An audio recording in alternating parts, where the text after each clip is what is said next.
বাপরে, রাতে যে একটু শান্তি করে ঘুমাবো তারও উপায় নেই। ডাকাডাকি শুরু হয়ে গেছে। কে কে বাইরে? আমাকে একটু দয়া করে সাহায্য করো বাবু। আমি এই মাঝরাতে বিপদে পড়ে তোমার দরজায় করা নাড়ছি। এই তো দেখছি মেয়ের গলা মনে হচ্ছে। যাক বাবা, ভালোই হলো। এতদিন তো গ্রাম প্রধান মশাই ভোগ করেছে, আজকে একটু আমি ভোগ করতে পারবো। হ্যাঁ যাই, তাড়াতাড়ি করে দরজাটা খুলে দি।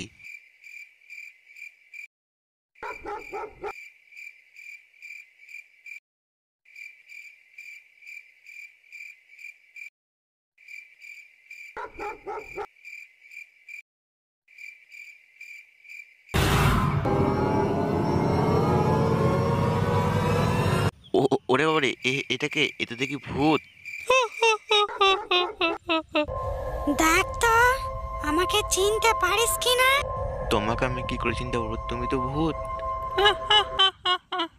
তোকে আর ভয় পেতে হবে না, তোকে আমি নিয়ে যেতে এসেছি।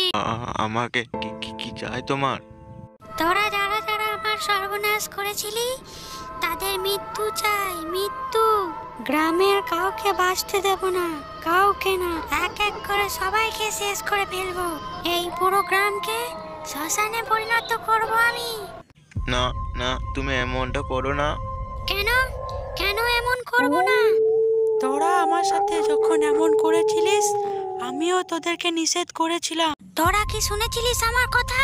কে কে কে তুমি? বারবার কেন এসব কথা বলছো? আমরা কি করেছিলাম তোমার সাথে? ভালো করে দেখ, আমাকে চিনতে পারিস কিনা।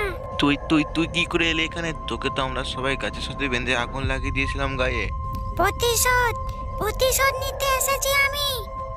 না না, তুই আমাদের সকলকে ক্ষমা করে দে, ক্ষমা। এমন ভুল আর কখনো করবো না, কখনো না। কিন্তু তুই এই কারণে আমার প্রাণ নিতে পারিস না। এখন আমার যা মন যায় তাই করব। তোরা কেউ আমাকে আটকাতে পারবি না, কেউ না। তোর সময় শেষ হয়ে আসছে, পালা, এখনই মরতে হবে তোকে। না না, তুই আমাকে মারিস না। তুই যা বলবি আমি তাই শুনবো, কিন্তু তুই আমাকে মারিস না। আমি বাঁচতে চাই, আমাকে বাঁচতে দে।